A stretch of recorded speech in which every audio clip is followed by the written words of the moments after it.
नमः श्रीवर्धमानाय निर्धूतकलिलात्मने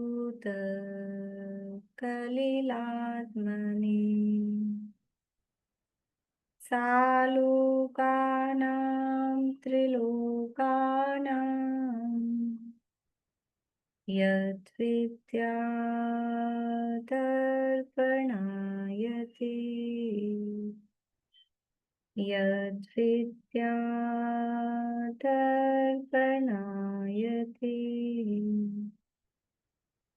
सकल पापमल प्रक्षालक श्रीवर्धमान को करुणमन लोकालोक प्रकाशित करने जिनकी विद्या है दर्पण जिनकी विद्या है दर्पण।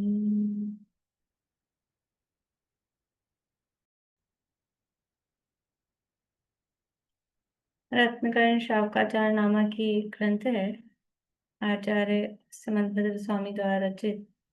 इसका छठा भावना अधिकार, अधिकारों में छठा नंबर दिया है। वास्तव में वो वचनिका का पाठ है। मूल में समंतभद्राचार्य के अधिकारों में ये अधिकार नहीं है, वचनिका का ही एक पाठ है। और इसमें अनेक प्रकार की भावनाओं की चर्चा यहाँ पर की गई है, जिसमें से तप भावना की चर्चा चल रही है।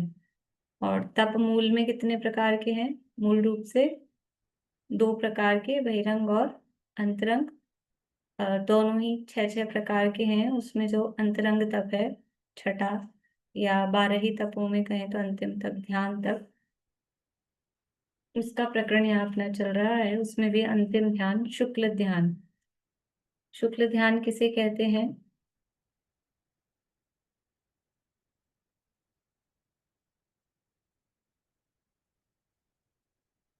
जहाँ परिणाम अति विशुद्ध होते हैं, कर्मों का क्षय और उपशम होता है, और भी शुद्ध होती है, और योगों की परिणति भी शुद्ध होती है। मणि की शिखा की तरह निष्कंप होता है ये शुक्ल ध्यान।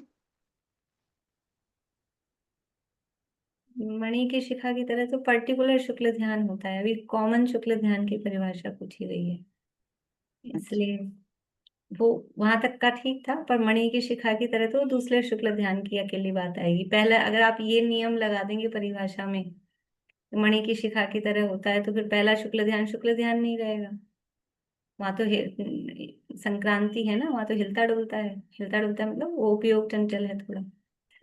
ठीक है, जहाँ गुण अति विशुद्ध होते हैं और कषायों का उपशम अथवा क्षय होता है, और लेशा भी जहाँ पर शुक्ल होती है, ऐसी वो निर्विकल्प ध्यान की, आत्मा के ध्यान की जो स्थिति है, उसका नाम शुक्ल ध्यान है। और ये शुक्ल ध्यान कितने प्रकार का होता है और नाम क्या क्या है?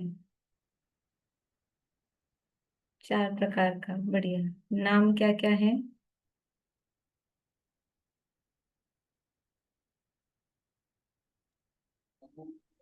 पृथकत्व वितर्क विचार, एकत्व वितर्क अविचार, सूक्ष्म क्रिया अप्रतिपाती, विपरीत क्रिया अनिवृत्ति। बढ़िया। पृथक तो वितर्क विचार, ये शुक्ल ध्यान का पहला पाया या पहला भेद। इसमें पृथक पृथक पदार्थों के संबंधी शुद्ध ज्ञान के अवलंबन से जो आत्मा का ध्यान किया जाता है, और जहाँ पर अर्थ व्यंजन और योग की संक्रांति होती है, वो ये पहला शुक्ल ध्यान होता है। वो किस प्रकार से होता है, कल उसकी यहाँ पर ध्यान की सामग्री और विधि की चर्चा अपन ने देखी थी। और क्या यहाँ पर विशेष रहता है कि यहाँ पर यद्यपि ये शुक्ल ध्यान है, कर्मों का नाश कर रहा है, लेकिन फिर भी कर्मों का नाश कंपैरेटिवली थोड़ा धीरे धीरे, स्लो स्पीड में हो रहा है। बहुतरे शस्त्र की उपमा उसके लिए दी है, लेकिन फिर भी धीरे धीरे ही सही कर्मों का उपशम अथवा क्षय करने में ये ध्यान समर्थ होता है। ये पहला पृथक्व वितर्क विचार नाम का शुक्ल ध्यान। अब दूसरा शुक्ल ध्यान पेज नंबर 425 है। एकत्व वितर्क अविचार। एकत्व वितर्क अविचार नाम का दूसरा शुक्ल ध्यान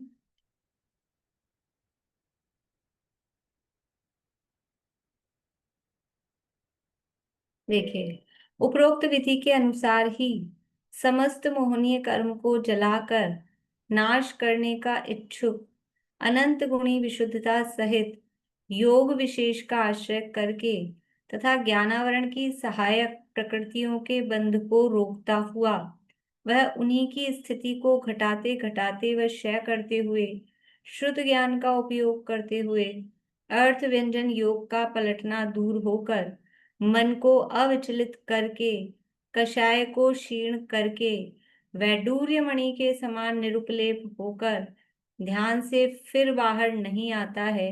इस प्रकार एकत्व वितर्क ध्यान का स्वरूप कहा। देखो, पीछे भी बता के आए थे कि दूसरा शुक्ल ध्यान है, वहां पे एक ही शब्द अर्थ अथवा योग का अवलंबन होता है। अब यहाँ फिर से बता रहे हैं विधि क्या है। विधि तो वही है जो उसकी सामग्री है, जो क्षेत्र है, जैसी व्यवस्था है, किस तरह से बैठना है, शरीर की क्या स्थिति होनी चाहिए, वो सारी विधि तो वही है। अच्छा, ये दूसरा शुक्ल ध्यान यहाँ जो अपन ने देखा है जिस आधार पे, तो ये दूसरा शुक्ल ध्यान कौन से सहनन वाले जीवों को होगा? दूसरा शुक्ल ध्यान किस सहनन में होगा?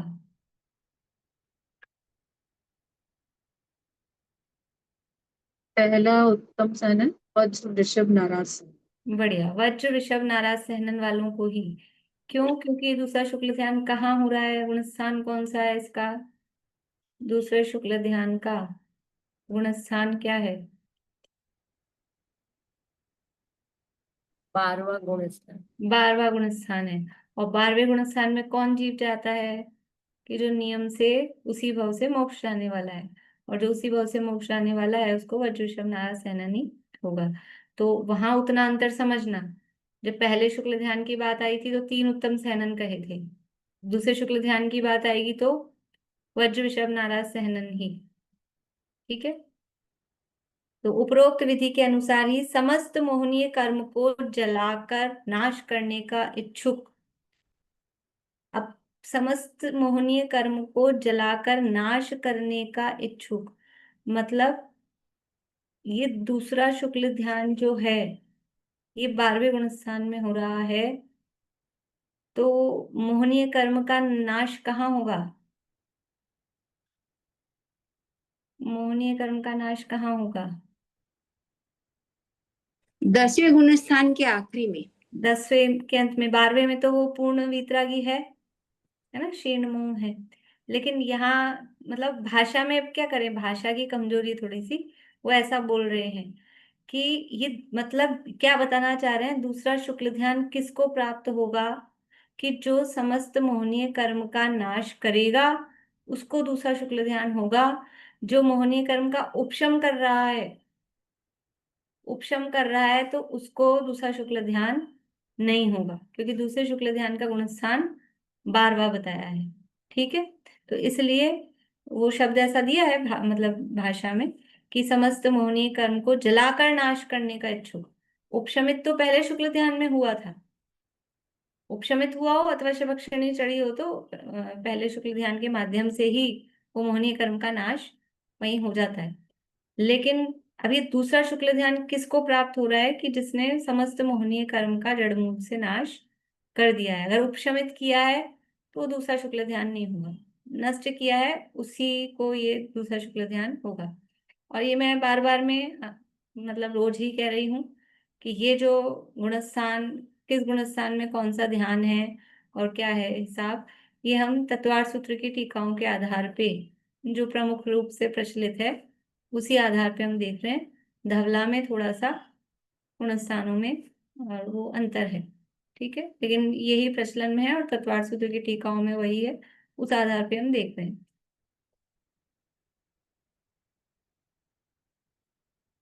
और ये ना 10वें गुण स्थान में तो जैसे सूक्ष्म रोग तो रहता है, 10वें गुण स्थान में सूक्ष्म रोग रहता है। हम्म।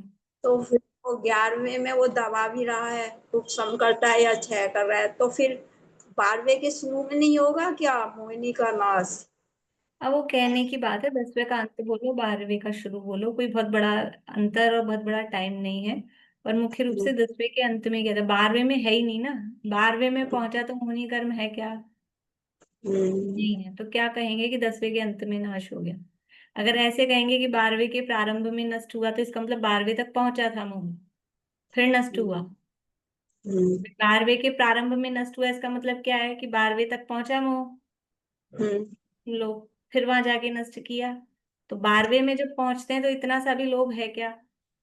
वहां तो कुछ भी नहीं है। इसलिए ऐसा कहते हैं 10वें के अंत में नाश हो गया, 12वें में कुछ भी नहीं। समस्त मोहनी कर्म को जलाकर नाश करने का इच्छुक अनंत गुणी विशुद्धता सहित योग विशेष का आश्रय करके, अनंत गुणी विशुद्धता, ये तो प्रति समय जब से करण परिणाम चालू होते हैं अधःकरण से ही, तो प्रति समय अधःकरण का ही आवश्यक है। प्रति समय अनंत गुणी विशुद्धि होती रहती है, तो वो चल रही है बराबर। तो अनंत गुणी विशुद्धता सहित योग विशेष का आश्रय करके, योग विशेष का मतलब पर्टिकुलर एक ही योग, यहाँ एक एकत्व है ना, एक ही योग है, संक्रांति नहीं है योगों में। तो योग विशेष मतलब जिस भी योग में है, मनोयोग में है, वचन योग में है, काय योग में है, जिस भी योग में है, उस एक ही योग में, तो योग विशेष का आश्रय करके तथा ज्ञानावरण की सहायक प्रकृतियों के बंध को रोकता हुआ, ज्ञानावरण की सहायक प्रकृतियों के बंध को रोकता हुआ, वह उन्हीं की स्थिति को घटाते घटाते वह क्षय करते हुए शुद्ध ज्ञान का उपयोग करते हुए, तो ज्ञानावरण की सहायक प्रकृतियों का बंध मतलब ज्ञानावरण की प्रकृतियों का बंध को, तो ज्ञानावरण और उसकी सहायक का मतलब है ज्ञानावरण, दर्शनावरण और अंतराय, ये तीनों साथ में है ना। यहाँ सहायक का मतलब उसको बांधने में सहायता कर रही है, ऐसा सहायक नहीं, ज्ञानावरण के साथ में जो रहती हैं, तो ये तीनों साथ में है, ज्ञानावरण, दर्शनावरण और अंतराय। इनके बंध को रोकता हुआ, इनके बंध को रोकता हुआ, कहाँ है बंध विच्छुत्ति? ज्ञानावरण आदि की बंध विच्छुत्ति कहाँ है? 10वें गुण स्थान में ही है। 10वें गुण स्थान, 10वें गुण स्थान तक ज्ञानावरण, दर्शनावरण, अंतराय का बंध हो रहा है, उसके ऊपर बंध नहीं होता है। तो जो दूसरे शुक्ल ध्यान में पहुंच रहा है यानी 12वें गुण स्थान में, तो अब उसके ज्ञानावरण, दर्शनावरण, अंतराय का बंध नहीं है, उसको कहा ज्ञानावरण की सहायक प्रकृतियों का बंध को रोकता हुआ। ये अभी कर्मकांड में आ जाएंगी थोड़े टाइम बाद कि कहाँ तक बंद है, कहाँ बंद रुक रहा है, किस प्रकृति का, वो बंद विच्छित्तियां, वो सब फिर बहुत सारी बातें उससे फिर समझ में आने लगती है, क्लियर हो जाती है। तो ये यहाँ बताया, ज्ञानावरण की सहायक प्रकृतियों के बंध को रोकता हुआ, वह उन्हीं की स्थिति को घटाते व क्षय करते हुए, देखो बंध को रोक रहा है, तो ये कौन सा बंध रुक रहा है? पहले बंधा हुआ कि नया बंध? बंध को रोकता हुआ, तो पहले का जो बंधा हुआ है वो रुक रहा है कि नया बंध रहा है वो रुक रहा है? उंगली में जवाब देना है सबको। अरे बड़े बड़े दिग्गज गलत जवाब दे रहे हैं। अरे बंध को रोकता हुआ, तो पुराने बंध को कैसे रोकेगा? नया ही तो रुकेगा, नया ही तो रुकेगा, पुराना तो वो तो सत्ता में रहेगा ना पुराना, पुराना तो फिर सत्ता में भी रहेगा ना, नया हाँ बनेगा सत्ता तो। में, हाँ सत्ता में। तो बंध को रोकता हो यानी जो नवीन बंध है उसको तो रोक दिया, नया अब बंध नहीं हो रहा है, ठीक है, नवीन तो बंध रुक रहा है। और अब जो सत्ता में पड़ा है, अब स्थिति किसकी घटाएगा? कि जो सत्ता में पड़ा है उनकी स्थिति को घटाते हुए, नया बंध नहीं रहा, नया बंध नहीं रहा यानी क्या हो गया? उनका संवर हो गया, बंधना रुक गया। और जो पहले का पड़ा था उनकी स्थिति कट डाउन हो रही है, ये निर्जरा हो रही है। पुरानी लंबी लंबी स्थितियां पड़ी थी। भाई कर्म का नाश कैसे होता है? ये कर्म नाश की प्रोसेस है, प्रैक्टिकली ये प्रोसेस है, कर्मों का नाश कैसे होगा? कर्मों के निषेक रखे हैं लंबे लंबे, 30 कोड़ा कोड़ी सागर, 40 कोड़ा कोड़ी सागर, 70 कोड़ा कोड़ी सागर। तो पहले तो नया बांधना रोको, ये नया बंधना रुकेगा। और फिर जो पुराना रखा है उनके कांडक घात होते हैं, तो वो उनकी स्थितियां कम होती हैं। तो स्थिति कम होती है, तब जाके वो कम स्थिति का बचते बचते बचते उसको नष्ट करता है। इसलिए मोक्षम प्रकाशक में पढ़ा था अपन ने कि स्थिति सभी कर्मों की अशुभ ही होती है, 3 आयु को छोड़ के, देव, मनुष्य और तिरंज। स्थिति लंबी होना, चाहे तीर्थंकर प्रकृति भी हो, लंबी स्थिति अशुभी मानी गई है। लंबी स्थिति अच्छी नहीं होती है, क्योंकि लंबी स्थिति है, जितनी लंबी स्थिति है उतना लंबा संसार है। स्थिति संसार को बता रही है, तो स्थिति को, जो सत्ता में कर्म रखे हैं उसकी स्थिति को भी कम करता है। उनकी स्थिति को घटाते व क्षय करते हुए, श्रुत ज्ञान का उपयोग करते हुए, क्योंकि वितर्क कहा है तभी श्रुत ज्ञान में ही वो बढ़ रहा है, श्रुत ज्ञान का उपयोग करते हुए, और एकत्व है और अविचार है। अविचार है इसलिए कह रहे हैं अर्थ व्यंजन योग का पलटना दूर होकर, अब संक्रांति नहीं है। जिस पदार्थ संबंधी विचार चल रहा है, जिस शब्द संबंधी विचार चल रहा है, या जिस योग में वो स्थित है, वो एक ही रहेगा। उनका पलटना दूर होकर मन को अविचलित करके, कषाय को क्षीण करके, क्योंकि गुणस्थान ही कौन सा है? क्षीण। क्षीण का मतलब कमजोर, दुर्बल, पतला नहीं। क्षीण का मतलब है नष्ट। क्षीण का अर्थ अपन जनरली, क्षीण का मतलब ऐसे कमजोर, पतला ऐसा लगाते हैं, लेकिन यहाँ क्षीण का मतलब है नष्ट। तो कषाय को क्षीण करते हुए यानी नष्ट कर दिया। अब कषाय वहां बिल्कुल भी नहीं है। जैसे ही 12वां गुणस्थान पहुंचा है, एकदम नीट एंड क्लीन। कोई कषाय नहीं कि 12वें में पहुंचकर उसको प्रारंभिक समय में खत्म करना पड़े, है ही नहीं वहां कषाय। कषाय को क्षीण करके वैडूर्य मणि के समान निरुपलेप होकर, जैसे मणि है, वैडूर्य मणि है, उस पे कोई किसी प्रकार का कोई लेप, कुछ कलर वलर ऊपर से कुछ नहीं है, निर्लेप है। और उसकी जो प्रकाश है या उसकी जो ज्योति है वो एकदम निष्कंप होती है, डगमगाती नहीं है, हिलती डुलती नहीं है। ऐसा निरुपलेप निरुपलेप होकर ध्यान से फिर बाहर नहीं आता। अब ये ध्यान में जो जमा दूसरे शुक्ल ध्यान में, तो यहाँ से बाहर नहीं आएगा, ये ध्यान में ही रहेगा, वो अनंत काल तक ध्यान में ही रहे। मतलब वो यद्यपि अरहंत सिद्ध दशा तो ध्यान का फल कहा जाता है, लेकिन अपनी तरफ से अपना अपनी भाषा में कहें तो वो आत्मलीनता वाला ध्यान, वो आत्मलीनता की स्थिति बनी ही रहेगी। तो ध्यान से फिर बाहर नहीं आता, मतलब अप्रतिपाती है। जो अपन ने एक पॉइंट देखा था ना, पहला शुक्ल ध्यान है वो प्रतिपाती है, वहां से लौट भी सकता है, उपशम श्रेणी वाला। लेकिन इस दूसरे शुक्ल ध्यान से वो लौटेगा नहीं, अप्रतिपाती है, वो ध्यान से फिर बाहर नहीं आता है। इस प्रकार एकत्व वितर्क ध्यान का स्वरूप कहा। इस प्रकार से ये एकत्व वितर्क नाम का एक दूसरे शुक्ल ध्यान की बात हो गई है। ये दूसरा शुक्ल ध्यान, देखो पहला शुक्ल ध्यान है 8, 9, 10, 11 ऐसे 4 गुण स्थानों में अपन ने देखा, और दूसरा शुक्ल ध्यान को कह रहे हैं 12वें गुण स्थान में। लेकिन 12वें गुण स्थान का भी जितना टाइम है फुल टाइम में नहीं होता है, 12वें गुण स्थान के अंत में।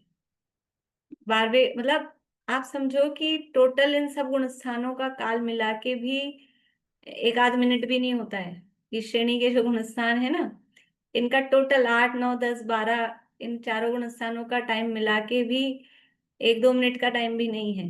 और उसमें भी उसका जितना काल है उसके बहुभाग और एक भाग, और इतनी मतलब किस तरह से तो ज्ञान में भाग किए हैं, जाने हैं, और कितनी बारीकी से उसको बताया है। मतलब अजब गजब की बात लगती है। बहुत बहुत ही शॉर्ट टाइम है ये सब गुण स्थानों का। लेकिन फिर भी जितना भी टाइम 12वें गुण स्थान का है उसमें भी फुल टाइम पे ये ध्यान नहीं हो रहा है, उसके अंत में, अंतिम टाइम पे फिर ये शुक्ल ध्यान होता है। ठीक है, अभी अपने इसमें गाथा आई थी कार्तिकेय अनुप्रेक्षा में, उसमें भी दिया था 12वें गुण स्थान के अंत में। ऐसे देखिए, बाकी और सारी चर्चा अपनी हो गई है गुणस्थान, और वही पूर्वों के ज्ञाता तो वहीं से है ही वो। पहले शुक्ल ध्यान में पूर्वों के ज्ञाता हो गए थे, तो दूसरे शुक्ल ध्यान में भी पूर्वों के ज्ञाता है ही। प्रयोजन और फल यद्यपि बात अपन ने कर ली है, लेकिन फिर भी उसको अलग से देख लें। शुक्ल ध्यान, ये दूसरे शुक्ल ध्यान का प्रयोजन क्या है, क्यों हो रहा है? मैम यहाँ पे बाकी 3 घातीय कर्मों का भी नाश हो गया है। हाँ, 3 हत्या कर्मों का नाश करना ये इस दूसरे शुक्ल ध्यान का प्रयोजन है। मोहनीय कर्म का नाश करके आया था 12वें में, लेकिन 12वें में ज्ञानावरण, दर्शनावरण और अंतराय की सत्ता भी बाकी है। वहां उनका उदय है, सत्ता है, बंध नहीं हो रहा लेकिन उदय भी है और सत्ता भी है। तो इन 3 घातीय कर्मों का नाश करना ये इस दूसरे शुक्ल ध्यान का प्रयोजन है। और फल क्या निकलेगा, इसका रिजल्ट क्या आएगा, दूसरे शुक्ल ध्यान का फल क्या है? इसका फल मोक्ष है। हाँ, केवल ज्ञान की केवल प्राप्ति। ज्ञान, मोक्ष तो केवल अभी ज्ञान, फिर तीसरा चौथा शुक्ल ध्यान भी होगा ना। मोक्ष केवल ज्ञान। केवल ज्ञान की प्राप्ति, वो इसका फल है। ठीक, बढ़िया। देखिए अब आगे तीसरा शुक्ल ध्यान है सूक्ष्म क्रिया प्रतिपाती। वो क्रिया और प्रतिपाती की जो ये टॉप लाइन है ना, इनको एक होनी चाहिए ताकि वो उसमें संधि हो जाए। तो सूक्ष्म क्रिया प्रतिपाती, क्रिया प्रतिपाती, तो अ निकल जाएगा उसमें से। इस प्रकार एकत्व वितर्क ध्यान रूप अग्नि द्वारा जिन्होंने घातिया कर्म रूप ईंधन जला डाला है तथा केवल ज्ञान रूप सूर्य चंद्र मंडल पूर्ण प्रकाशित हो गए हैं, मेघ समूह के दूर होने पर निकले सूर्य के समान कांति से दैदीप्यमान भगवान तीर्थंकर व अन्य केवली तीन लोक के ईश्वर इंद्र धर्मेंद्र आदि द्वारा वंदनीय पूजनीय होकर उत्कृष्टता से देशों कोटि कोटि पूर्व तक विहार करते हैं। देखिए अपन शब्दों से अर्थ देखते हैं। सूक्ष्म, सूक्ष्म का मतलब क्या है? सूक्ष्म मतलब सूक्ष्म, सूक्ष्म मतलब सूक्ष्म, सूक्ष्म का मतलब है जो बादर नहीं है। बादर नहीं है मतलब स्थूल नहीं है, तो वो सूक्ष्म। तो सूक्ष्म क्रिया का मतलब यहाँ पर है योग। क्रिया कहो या क्रिय कहो, जो भी वर्ड कहना हो, उसका अर्थ है यहाँ पर योग।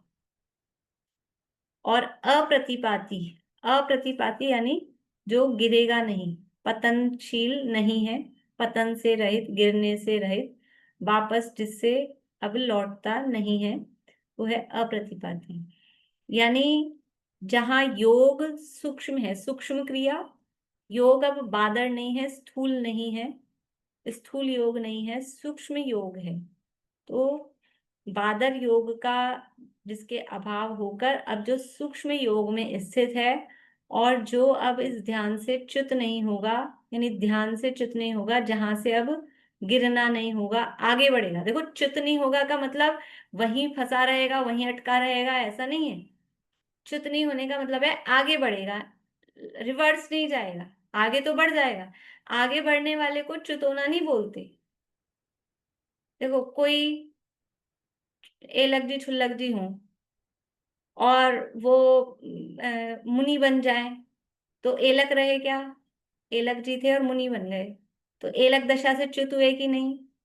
उसको च्युत होना नहीं बोलते। लेकिन और एलक जी थे और फिर उनसे निभ नहीं रहा था, वापस से गृहस्थ हो गए, अव्रती हो गए, अब क्या बोलेंगे? अब च्युत हो गए। तो जब नीचे गिरता है तो च्युत होना बोला जाता है। अगर आगे बढ़ा तो वो दशा से तो छूटा, लेकिन उसको च्युत होना नहीं बोलते, आगे बढ़ना है। तो ऐसा ये अप्रतिपाती है कि आगे बढ़ेगा, ऊपर चढ़ेगा, नीचे नहीं गिरेगा।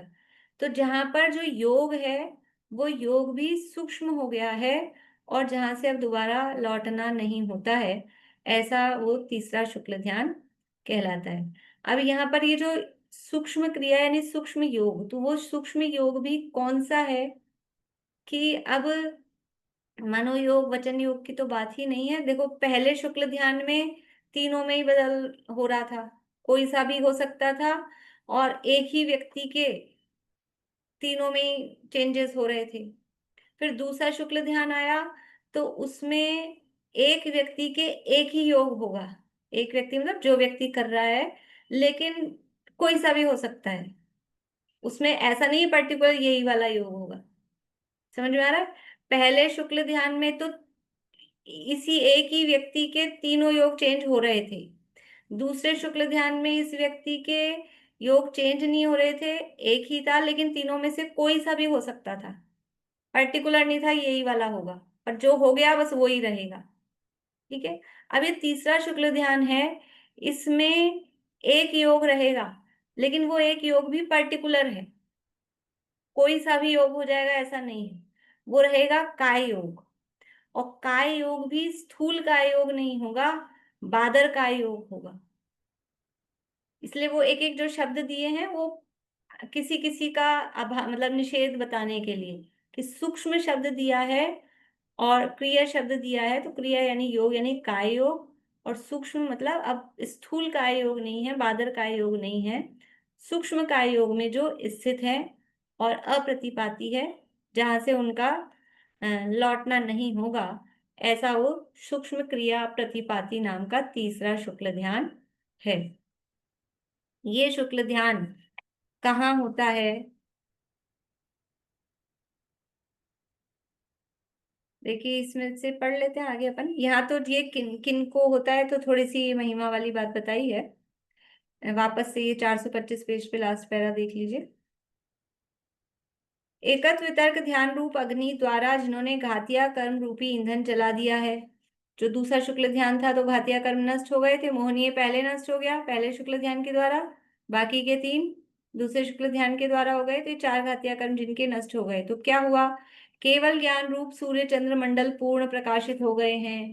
पूर्ण, ये सारे जो बादल थे आवरण, वो नष्ट हो गए हैं, तो वो केवल ज्ञान सूर्य प्रकाशित हो गया है।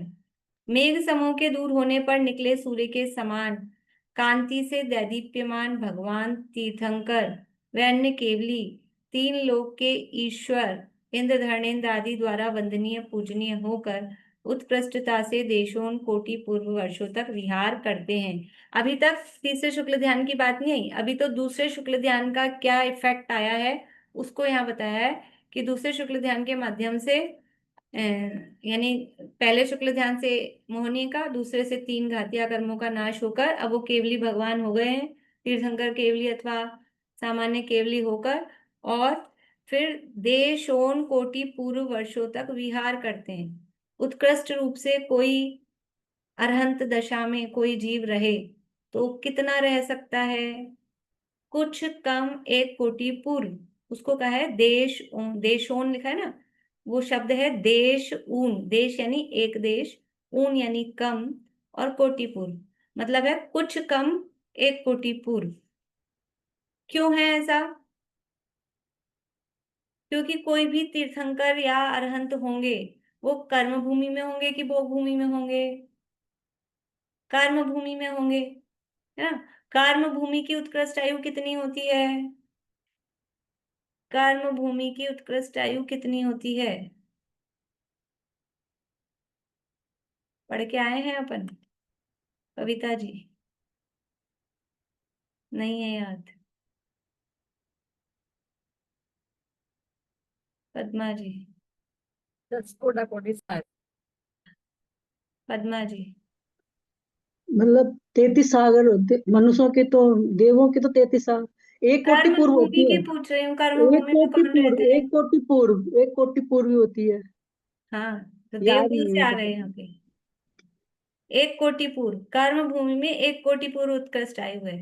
और मनुष्यों की उत्कृष्ट आयु कितनी होती है? मनुष्यों की उत्कृष्ट आयु कितनी होती है? बोले नीलम भाभी। 33 सागर। 33 सागर, क्या बात है। मनुष्यों की आयु 33 सागर। रजनी जी, मनुष्य कौन से वाले दीदी? अब मनुष्य पूछा है, आपको जो समझ आ रहे हो वो बता दीजिए। मनुष्यों की उत्कृष्ट आयु कितनी होती है? वर्षा भाभी। 3 पल्ले की। 3 पल्ले, मनुष्य बोला है ना तो सामान्य होता है फिर कॉमन। तो मनुष्यों की उत्कृष्ट आयु होती है 3 पल्ले। 33 सागर देवों की होती है, सागरों में आयु मनुष्यों की नहीं होती है। तो सामान्य रूप से मनुष्यों की आयु 3 पल्ले है, लेकिन 3 पल्ले की उत्कृष्ट आयु होती है भोग भूमि में। कर्म भूमि के मनुष्यों की उत्कृष्ट आयु होती है 1 कोटि पूर्व। और कोई जीव तीर्थंकर बनेगा या अरहंत बनेगा तो कर्म भूमि में बनेगा, तो उत्कृष्ट आयु हुई 1 कोटि पूर्व। तो पूरे 1 कोटि पूर्व तक वो अरहंत रह सकता है क्या? कि पैदा होते ही अरहंत बन जाएगा क्या? पैदा होते ही तो नहीं बनेगा, इसलिए उसमें 8 वर्ष से पहले दीक्षा नहीं ले सकते। तो 8 वर्ष कुछ कम किया ना, 8 वर्ष और अंतर्मुहूर्त कम। मान लो 8 वर्ष की उम्र में ही दीक्षा ली, दीक्षा लेते ही हजारों बार 6ठे 7वें में हुए अंतर्मुहूर्त में, और फिर अंतर्मुहूर्त में ही शबक श्रेणी चढ़े और केवल ज्ञान प्राप्त कर लिया। अब आयु है 1 कोटि पूर्व की। सोचो आप 8 वर्ष के भगवान वहां संवर्षण में विराजमान हैं, कैसे लगते होंगे। और फिर पूरे 1 कोटि पूर्व तक वो विहार कर रहे हैं, तो वो यहाँ का है देशोन कोटि पूर्व वर्षों तक विहार करते हैं। और कैसे हैं वो केवली तीर्थंकर? इंद्र धर्णेन्द्र आदि द्वारा वंदनीय पूजनीय। आठ, देखो ये शरीर की उम्र से कोई फर्क नहीं पड़ता, 8 वर्ष के भगवान बन जाएंगे तो भी सौधर्मेंद्र आके पूजेगा, और यहाँ 60 साल के उसके दादाजी भी होंगे तो भी वो जाके भगवान को नमोस्तु, भगवान हो गए हैं। ये शरीर की उम्र से कुछ फर्क नहीं पड़ता है ये कौन है। तो ऐसे ये तो मतलब उनकी बात बताई है कि अभी विहार कर रहे हैं, अभी कोई ध्यान इस समय नहीं चल रहा है, बस वो 4 घातिया कर्मों का नाश हुआ, केवल ज्ञान हुआ। और जब वो उत्कृष्ट आयु उनकी 1 कोटि पूर्व की थी, वो अपनी पूरी आयु तक विहार कर रहे थे। अब आगे क्या कह रहे हैं, आगे देखिए। जब आयु अंतर मुहूर्त बाकी रह जाती है तब, यानी 1 कोटि पूर्व तक विहार कर रहे हैं, उपदेश हो रहा है, वो सब चल रहा है।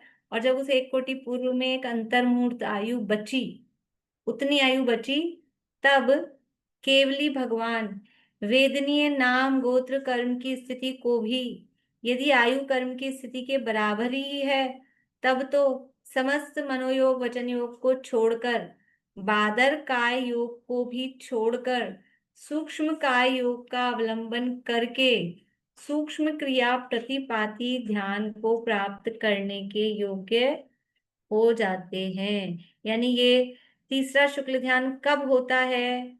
सामान्य रूप से हम कहेंगे तो कह देंगे 13वें गुण स्थान में, लेकिन 13वें गुण स्थान का टाइम पीरियड कितना बड़ा हो सकता है?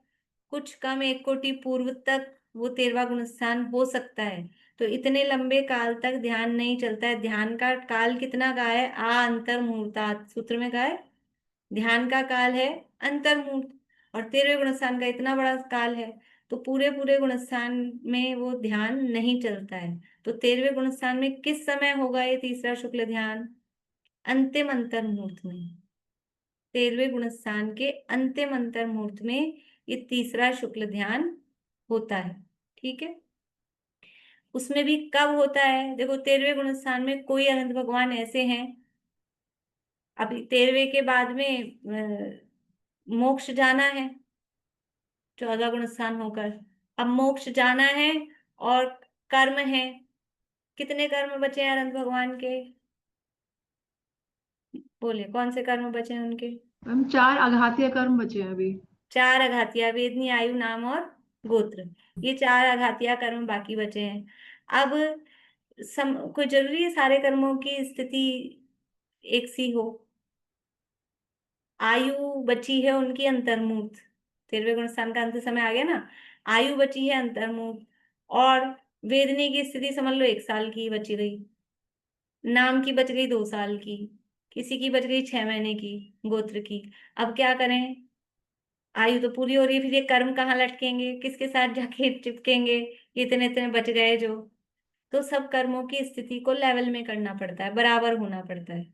तो ये कह रहे हैं यदि स्थिति बराबर ही है तब तो कोई प्रॉब्लम नहीं है। यदि बाई चांस बराबर भी हो सकती है, तो वो अगर बराबर ही है, तब तो समस्त मनोयोग वचन योग को छोड़कर, बादर काय योग को भी छोड़कर, सूक्ष्म काय योग का अवलंबन करके सूक्ष्म क्रिया प्रतिपाती ध्यान को प्राप्त करने के योग्य हो जाते हैं। अगर स्थिति बराबर है तो कुछ और एक्स्ट्रा एफर्ट की जरूरत नहीं है, फिर तो मनोयोग और वचन योग को छोड़ के, यानी फिर अभी तक 13वें गुण स्थान में उपचार से उनके मनोयोग कहा जा रहा था, वर्गणाओं का ग्रहण हो रहा था, द्रव्य मन उनके विद्यमान था, इसलिए मनोयोग कहा जा रहा था, तो वो मनोयोग भी रुक गया। और वचन योग, 13वें गुण स्थान में दिव्य ध्वनि आदि की स्थिति होती है, स्थूल वचन योग दिखाई देता है, तो वो वचन योग, वचन वर्गणाओं का, भाषा वर्गणाओं का अवलंबन रहता है, उसको भी छोड़कर, और बादर काय योग यानी विहार आदि की भी क्रियाएं वो सब रुक जाती हैं। और भी जो श्वासोश्वास आदि में भी जो बादरपना आ रहा था, स्थूलता आ रही थी काय योग में, वो सबका भी अभाव होकर, और सूक्ष्म काय योग का अवलंबन करके, अब क्या होता है कि वो सूक्ष्म काय योग रह जाता है, तो वो सूक्ष्म काय योग का अवलंबन करके फिर सूक्ष्म क्रिया प्रतिपाती ध्यान को प्राप्त करने के योग्य हो जाते हैं। ये एक कंडीशन हुई। किंतु यदि आयु अंतर्मूर्त शेष रह गई हो तथा वेदनीय नाम गोत्र कर्म की स्थिति अधिक हो तो सयोग केवली समस्त कर्मों की रज को नाश करने की शक्ति के स्वभाव की शक्ति वाले स्वभाव के होने से दंड कपाट प्रतर लोक पूर्ण समुद्घात द्वारा अपने आत्म प्रदेशों को 4 समयों में प्रसार करके तथा 4 समयों में आत्म प्रदेशों के प्रसार से संकोच करके समस्त कर्मों की स्थिति को समान करके पूर्व शरीर प्रमाण होकर सूक्ष्म काय योग करके सूक्ष्म क्रिया प्रतिपाती ध्यान को प्राप्त हो जाते हैं।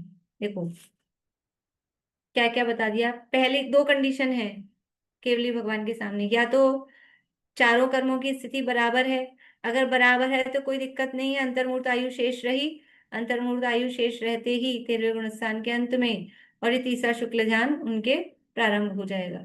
लेकिन यदि चारों कर्मों की स्थिति बराबर नहीं है तो क्या होगा कि स्थिति को बराबर करना पड़ेगा। तो चारों कर्मों की, जैसे समझ लीजिए कि हम कहीं गए, यहाँ घर से कहीं जा रहे हैं या फिर कहीं सफर में गए हुए हैं, अब अपने को 1 घंटे बाद निकलना है, ट्रेन का समय है और कुछ कपड़े अपने गीले हैं, तो क्या करते हैं, मंदिर जाएंगे दर्शन करने, वहीं कुर्सियों पर डाल डाल के पंखे सब ऑन करके और ये सूखे कैसे ना कैसे करके जल्दी से जल्दी उनको सुखाते हैं, फैलाते हैं, कहीं धूप में डाल के आते हैं, कुछ करते हैं भाई ये सूख जाए।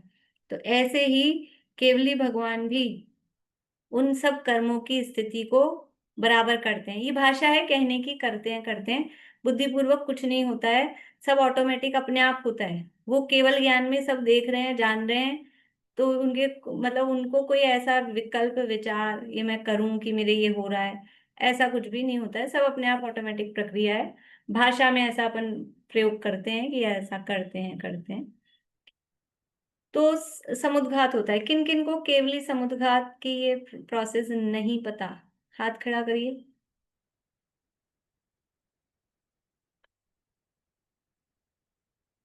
एक हाथ खड़ा हुआ है ईमानदारी से, अब 2 3, धीरे धीरे सोचते हैं, कर ही दें। चलिए, बाकी सब लोगों को पता है। देखिए ये समुद्घात किसे कहते हैं कि मूल शरीर को छोड़े बिना आत्मा के प्रदेशों का शरीर से बाहर फैल जाना, शरीर में भी रहना और शरीर से बाहर भी फैल जाना, वो कहलाता है समुद्घात। क्या कहा, मूल शरीर को छोड़े बिना आत्मा के प्रदेशों का मूल शरीर सहित, मतलब मूल शरीर में रहते हुए शरीर के बाहर भी फैल जाना, वो कहलाता है समुद्घात। 7 प्रकार के समुद्घात होते हैं। वेदना समुद्घात, कषाय समुद्घात, मारणांतिक समुद्घात, वैक्रियक समुद्घात, आहारक समुद्घात और तेजस समुद्घात और केवली समुद्घात। तो ये 7 समुद्घात होते हैं। यहाँ भी केवली समुद्घात की बात है अपनी। तो केवली भगवान की जब आयु कर्म की स्थिति कम है, शेष कर्मों की स्थिति ज्यादा है, तो बाकी के कर्मों की तीनों की स्थिति को बराबर करने के लिए आत्मा के प्रदेश बाहर फैलते हैं। वो कैसे फैलते हैं, तो वो फैलने का उनका एक प्रोसेस है, तरीका है। सबसे पहले दंडाकार रूप से फैलते हैं, जो यहाँ शब्द दिया है दंड कपाट प्रतर। दंडाकार यानी पूरा जहां वो विराजमान है, पद्मासन है अथवा खड़गासन है, तो जैसे भी, जैसे ऐसा अभी विराजमान है तो अपने शरीर की अवगाहना से लेके पूरे ऊपर और नीचे, 7 राजू ऊपर 7 राजू नीचे, पूरे लोक में डंडे की जैसे वो आत्मा के प्रदेश फैल जाते हैं, वो कहलाता है दंड समुद्घात। ठीक है। फिर इसके बाद में क्या होता है, इसके बाद में फिर वो ये जो आत्मा अभी तो ऐसे फैले थे सीधे डंडे की जैसे, फिर वो फैलते हैं, जैसे दरवाजा खुलता है इस तरह से दरवाजे की जैसे खुलते हैं, 2 डायमेंशन में हो जाते हैं। अभी सीधे हैं, समझ लो सिंगल लाइन जैसे हैं, और उसके बाद में 2 डायमेंशन में फैलते हैं, तो उसको बोलते हैं कपाट समुद्घात। जैसे दरवाजा खुलता है वैसे वो लोक में पूर्व पश्चिम या जिधर भी मुख करके बैठे हैं तो उत्तर दक्षिण इस तरह से भी वो खुलते हैं। फिर इसके बाद में क्या होता है कि इसके बाद में अब वो, क्योंकि लोक है पूरा 3 डायमेंशनल घनाकार रूप से है, तो अब इसके बाद में वो आत्मा के प्रदेश पूरे लोक में घनाकार रूप से वात वलयों को छोड़कर बाकी के पूरे लोक में फैल जाते हैं। लोकाकाश के प्रदेशों पे आत्मा के प्रदेश पूरे सेट हो जाते हैं, तो वो कहलाता है प्रतर समुद्घात।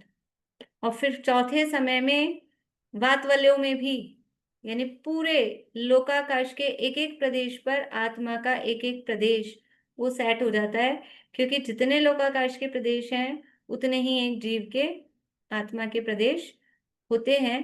तो वो पूरे लोक में वो केवली भगवान के आत्मा के प्रदेश फैल जाते हैं, वो कहलाता है लोक पूर्ण समुद्घात।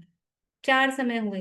पहला समय में दंड, दूसरे में कपाट, तीसरे में प्रतर, चौथे में लोक पूर्ण। ये लोक पूर्ण हुआ, इसके बाद में वापस से रिवर्स होता है, तो फिर से प्रतर, फिर से कपाट, फिर से दंड और फिर मूल शरीर। तो ऐसे करके टोटल 8 समय में ये केवली समुद्घात का काम पूरा होता है। यानी यहाँ मूल शरीर में था, दंड हुआ, कपाट हुआ, प्रतर हुआ, लोक पूर्ण, और ये 3 स्टेप्स तो 2-2 बार हो रही हैं। लोक पूर्ण जो है वो एक बार ही होगा। दंड, कपाट, प्रतर, लोक पूर्ण, फिर प्रतर, कपाट, दंड, तो ये तो डबल हो रही हैं चढ़ते समय, मतलब बोलें एक बार चढ़ते समय, एक बार रिवर्स उतरते समय। लोक पूर्ण एक बार होता है, तो ऐसे करके 7 हुए और एक समय फिर मूल शरीर में जाने का।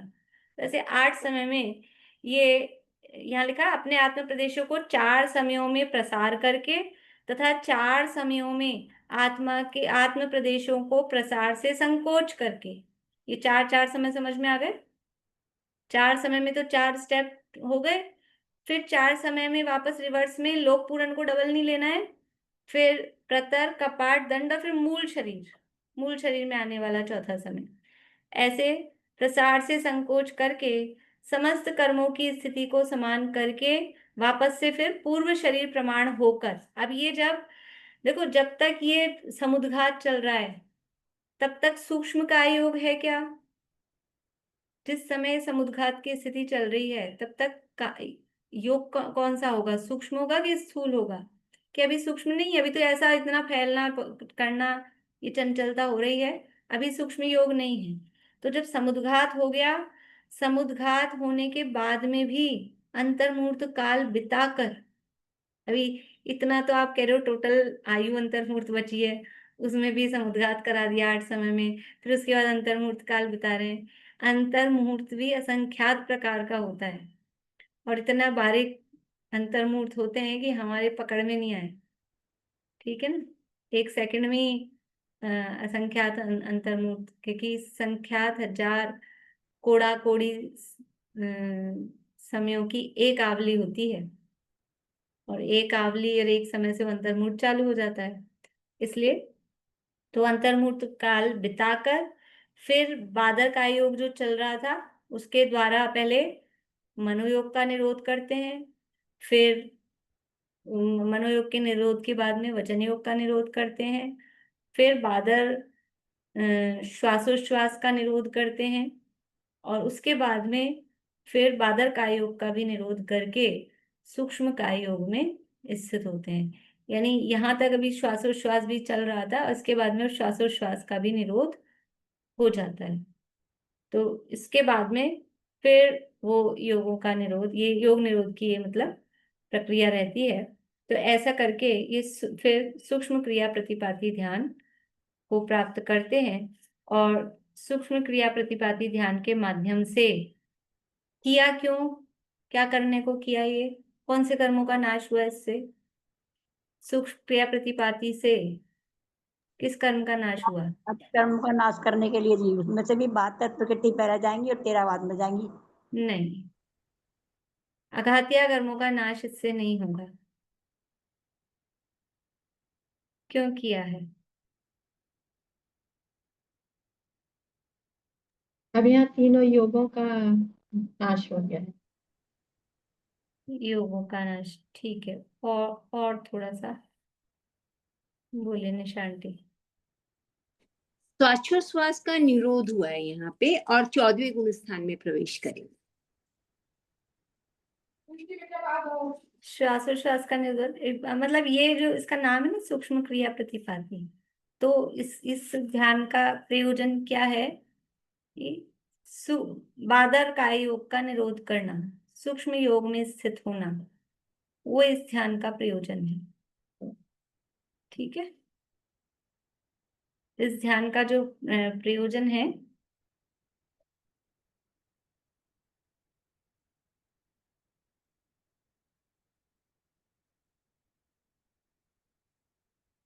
योगों का निरोध करना, और योगों का निरोध यानी सभी समस्त योगों का निरोध हुआ, और बादर काय योग का निरोध करके सूक्ष्म काय योग में सूक्ष्म काय योग में पहुंचकर और फिर योगों का पूर्ण निरोध करके 14वें गुण स्थान में पहुंचेंगे ना इसके बाद, तो योगों का निरोध करना वो इस तीसरे ध्यान का प्रयोजन है। कर्मों का नाश नहीं हो रहा। ये वीडियो कैसे बंद हो रहा है? कर्मों का नाश अभी किसी भी कर्म का नाश नहीं हुआ। कर्मों का नाश तो होगा चौथे शुक्ल ध्यान के माध्यम से 14वें गुण स्थान के अंत में। अभी तो 13वें गुण स्थान में एक भी कर्म मतलब जितने थे उतने बचे हुए हैं, कोई उसमें कमती बढ़ती कुछ नहीं हुई है। तो वो तो ऐसे कैसे, तीसरे शुक्ल ध्यान का प्रयोजन है संयोग दशा से अयोग दशा की प्राप्ति। 14वें में जाना है ना, तो संयोग दशा से अयोग दशा की प्राप्ति करना यानी योगों का निरोध करना, ये इसका प्रयोजन है। और इसका फल क्या है? फल वही है कि समझ लो मुक्ति की प्राप्ति होनी है, वो तो फल और प्रयोजन एक सा ही है इसका। कौन से सहनन वालों को होगा ये तीसरा शुक्ल ध्यान? कौन से सहनन वालों को होगा?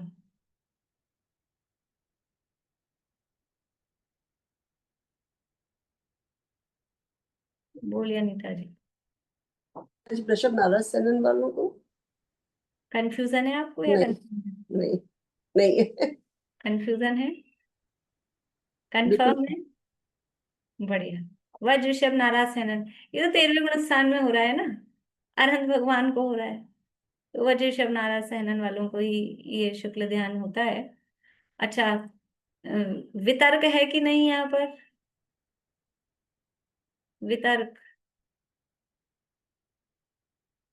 नहीं, नहीं है क्यों नहीं है? कि इसके पहले वाले शुक्ल ध्यान में तो वितर्क मतलब अप्रतिपाती हो गए थे ना। नहीं नहीं, वितर्क का अर्थ क्या है? वितर्क का अर्थ है शुद्ध ज्ञान। हाँ, हाँ, तो है या नहीं है यहाँ पर? या तो केवल ज्ञान हो गया, हाँ, यहाँ तो केवल ज्ञान हो गया, वितर्क की बात ही नहीं है। बात ही नहीं है। इसलिए अब यहाँ शुद्ध ज्ञान का अवलंबन नहीं है, तो केवल ज्ञानी परमात्मा हो गए हैं। ठीक है ना, तो वितर्क नहीं है। और क्या था पीछे? विचार, तो विचार का अभाव तो दूसरे शुक्ल ध्यान में ही हो गया था, वहीं अविचार हो गया था, तो यहाँ पे भी विचार की बात ही नहीं है। और वो पृथक तो एकत्व की बात वहां हो ही गई है। इस तरह से ये तीसरे शुक्ल ध्यान की चर्चा अपनी हुई है। कल ये चौथा शुक्ल ध्यान की चर्चा करके और ये अपना अधिकार संपन्न करेंगे कल अपन। इसके बाद में फिर परिशिष्ट है यथायोग के अपन करेंगे चर्चा। बोलिए। मैं ये पूछ रही थी, आप बोले कि कर्म अभी बाकी है, तो चार आघाती कर्मों का तो हो ही जाता है ना 13वें गुण स्थान में नाश। चार आघाती कर्मों का 13वें गुण स्थान में नाश हो जाता है, फिर 14वें में क्या होता है? 14 में तो फिर घाती कर्मों का घाती कर्म। अच्छा, 14वें नहीं में घाती ठीक है। का नाश हो। नहीं नहीं, गलत, कंफ्यूज हो गई। ठीक है। ठीक है। पर ये कपाट वाला भी समझा दीजिए दोबारा। कपाट समुद्र कपाट का मतलब है पहले सीधे डंडे जैसे फैले, बस ऊपर से नीचे तक लोक में जो अपनी अवगाहना जितनी है उस अवगाहना को के उतनी मोटाई में वैसे फैले। फिर कपाट में यूं फैले 2 डायमेंशन में, अभी केवल लंबाई में थे, फिर चौड़ाई में भी फैल गए, तो ये कपाट हुआ। फिर प्रतर में लंबाई चौड़ाई और मोटाई तीनों तरह से फैल गए, लेकिन वात वालों को छोड़ा, वात वाले बच गए थे प्रतर में, बाकी पूरे लोक में फैल गए थे लंबाई चौड़ाई मोटाई में। और लोक वातल पूरण में वात वलय सहित संपूर्ण कंप्लीट पूरा लोक में फैल गए। चलिए अभी यहीं पूरा करते हैं।